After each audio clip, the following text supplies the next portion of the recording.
Hello.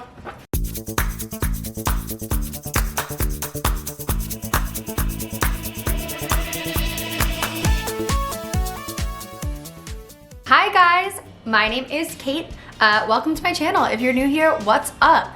So I went to Instagram and told you guys to send me over some questions that I can answer for you. So first and foremost, the most common question that I get is definitely why do I have two YouTube channels? So I started one with my fiance Sarah when we first started dating back in 2014, and I used it just randomly through over the last like 5 years. I haven't used it about like I would say a year now, but the reason that I don't use it anymore is because once I stopped talking to my parents, I changed my phone number, and it is the recovery option on my YouTube account, and I no longer have access to the email that it's also connected to. So I'm locked out, and YouTube makes it like low-key impossible to like recover things once it's like that far.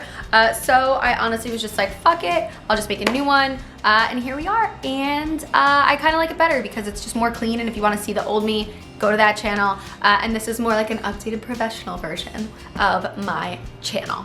Someone asked for my makeup routine. I actually got that question a lot. If you want my makeup routine and you truly want to see how I do my makeup, which I'm not good at it, you leave a comment down below if that's what you want to see, but just know I don't know what I'm doing. Okay, so I got a lot of questions about my workout routine, and it's a question I usually avoid just because I don't work out. I don't find joy in working out. It actually is a pretty unhealthy relationship with me in the gym, just in the way that it makes me feel I get super obsessive, and I just haven't found the right balance of me and being physical in the gym. I live in a city where I walk everywhere, so that's mainly where I get my source of like physical activity. And somebody asked how often Sarah works out. Sarah works out 5 times a week, sometimes 6, sometimes twice a day. We are polar opposites. A question that we got very, very often was, do we want kids? Maybe, I don't know. Honestly, I never really did my entire life. I'm really great with kids. I know that I am. I have a natural thing with children. I was a nanny for many years. And I love that I can give them back at the end of the day, and I love the freedom that I have right now. I'm at a very, very selfish age and time in my life with my fiance and with myself, and the things that we do in our life, they wouldn't be possible if we had a child. And it's just not in my brain right now, and I just don't even want to think about it. Maybe one day if we decide to, yes. As of right now, I do not know. Are you actively planning the wedding? So I made our guest list. It is not completely done, but it's almost done. So once that's done, we can book our venue, which is like the next step on the list for us. Somebody said, my mom hasn't spoken to me since I came out to her 6 months ago. Does it get easier? So I think this is completely dependent upon your life and your situation with your parents. I haven't spoken to my parents only since April. We did have an extremely rough relationship between when I came out and then, and even before that, my parents and I had always had like a rocky relationship. I don't know that it gets easier, honestly. I mean, for me, it's easy. I live hundreds of miles away, and I have a whole life out here that makes it super easy to kind of be able to put that in the back of my mind. And now I'm so used to it that like, I just don't focus on it. But there are definitely times it feels like a punch in the gut, and I'm really sad about it, and I feel like I'm missing something. I mean, it's your parents. It's never gonna be something that you're like, yeah, I mean, maybe one day you'll get to the point where you're like, yeah, fuck you, like, I don't care. But it's not a straight path, and it's not steady. So just know that you're doing what's best for you, and constantly surround yourself with people who want the best for you and love you when you are feeling sad or alone, or, you know, whatever it is that those emotions bring you. And yeah. Tips on finding other lesbian friends. I get this question a lot. A lot of my friends are in the community. I'm very, very lucky to be surrounded by so many amazing queer women and men. But when I first moved to South Jersey, I was bigger on Tumblr back in the day, and I met friends that way who actually lived like in the surrounding area, and hung out with them. And then once you know one gay person or queer person, that person knows hundreds of other queer people, and then it just keeps building, and you just meet, you know, people after people after people, because that's just how it works. So as long as you find one, that one will know one who knows one who knows one, and then your friendship group just grows bigger and bigger. That's what happened with us, and it's still continuously growing, which is crazy.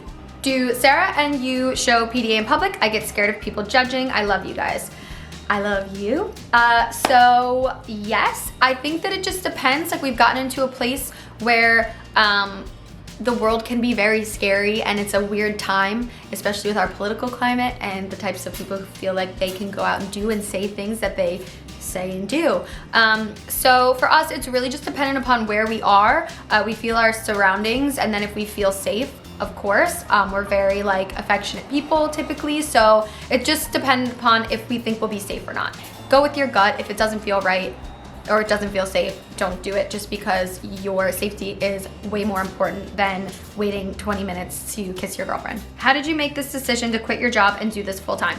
So I get this question a lot as well, like how do I do this full time or how do I not work? There's no one way, right? Like there's no one way to just become Instagram famous or become YouTube famous and make it your job and like live this like whatever. I never intended for this to happen.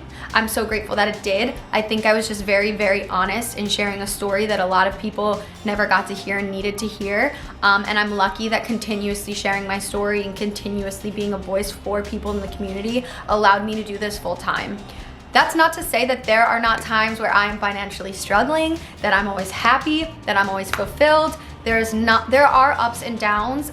You only get to see things online that seem great. Taking the risk and going for it if it's something that means something to you and you're being honest and doing it for the right reasons, things start to follow. I truly believe in manifesting. I manifested this for myself for the last 3 years and I've worked very, very hard at making it happen.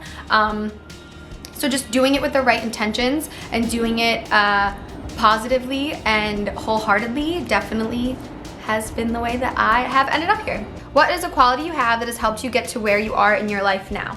So I have in the past, which I'm sure we all do, have not spoken very nicely about myself or to myself.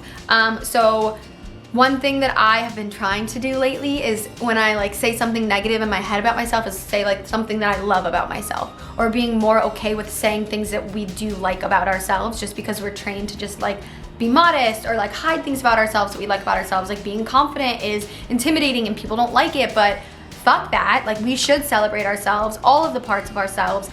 So I'm going to challenge all of you to do the same thing. So point being, I got on a tangent. One thing that I think that has helped me get to where I am now is my compassion for others and how I am very empathetic and I can feel other people's emotions like they're my own. It's given me the ability to connect with people I don't think I would have been able to if I didn't have that quality. It's hard sometimes, it's emotionally draining to be so empathetic, but it is my favorite thing about myself. I absolutely love that I can emotionally connect very deeply with anybody. And I think that's why this has worked with me so well. It's because I can, like, you all can find parts of me in you and I can find parts of you in me, and we can like share our stories and our lives together. And I just think it's really beautiful. And that's my favorite quality about myself. And I'm fucking funny. I'm not actually that funny. Did you ever go to college, and what was your major? I briefly went to college. I only went to college for about 2 years, and I dropped out. College is not for everyone. If you feel that way and you know it's not meant for you, do not feel bad. There is still a life, a successful life that you can have without going to college and putting yourself in thousands and thousands and thousands and thousands of dollars of debt. But I did. I went to college for about 2 years, and I went for marketing and communications. How will you tackle spending your first Christmas without your parents? So if you don't know this, I am not going home. This is my first Christmas not going home because I haven't spoken to my parents since April. And I'm spending it with Sarah's family, and some of our friends are coming as well, and we are going to hang out. I'm very lucky to genuinely feel like a part of Sarah's family. Her family is unbelievable. So the only thing that I'll miss is my niece and nephew and my siblings, but other than that, it's fine because I'm seeing them literally like a week before Christmas anyway. What is your favorite wine? Any dry red that's high in percentage. I'm a big red wine girl. I don't like white wine. I do like champagne sometimes. I have to be in the mood because I've drank a lot of it over the past few years, but red, dry, high percentage. What made you become vegan? So the reason that I'm vegan is because I wanted to do it for years and years and years, and thought that I never could, or that I couldn't give up bacon and cheese, and Then one day I was like, you know what, screw it. I made it my New Year's resolution. I was like, I'll just do it as long as I can. And here we are, 2 years later. I'm still doing it strong. The reason that I do it is for animals. I just always had a very, very guilty conscience about putting money towards the food production industry and eating live animals. That's just how I feel. I would never shit on anyone that's not vegan. That's not me. Eat and do whatever you want to do. Just do it consciously is all I ask. Do your parents have your address or any personal info about you anymore? They do not. My parents, once we stopped talking, I changed my number. They do not have it. If they wanted to contact me in a positive way, I would let somebody give it to them. But until there's something like that, I don't feel like there's a reason for them to know anything I'm doing, where I am, or have a way to contact me. How do you deal with your anxiety on the daily? Any tips? I think removing something that was so toxic for me really did me a lot of favors. I also think that ways that I can help myself every single day, definitely, like, as silly as it is I need to wake up, I have to make my bed, I have to spiffy up the apartment. If the apartment is a mess, my brain feels messy. Knowing when it's time for me to disconnect and knowing when it's time for me to have some alone time and being okay with drawing those boundaries. Keeping myself busy also is really, really important for me, and making sure that anything that I've needed to do, I'm a big procrastinator, which is funny because procrastinating things is one of the main triggers for my anxiety and what really can set me off. So just making sure that things that I needed to do or that are done, I get them done so that they're not on my head later and I'm not beating myself up about putting them off. This year, I learned how to say no to things, which has helped a lot. I used to feel really guilty or have FOMO or whatever, and I would go and then I'd be tired and my head would be all off.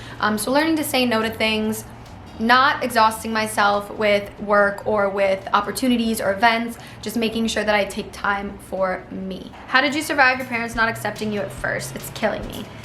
So I'm so sorry that you're going through the same thing that I did. It is the worst thing in the entire world. There truly is no way to describe the pain that it feels like, especially at first.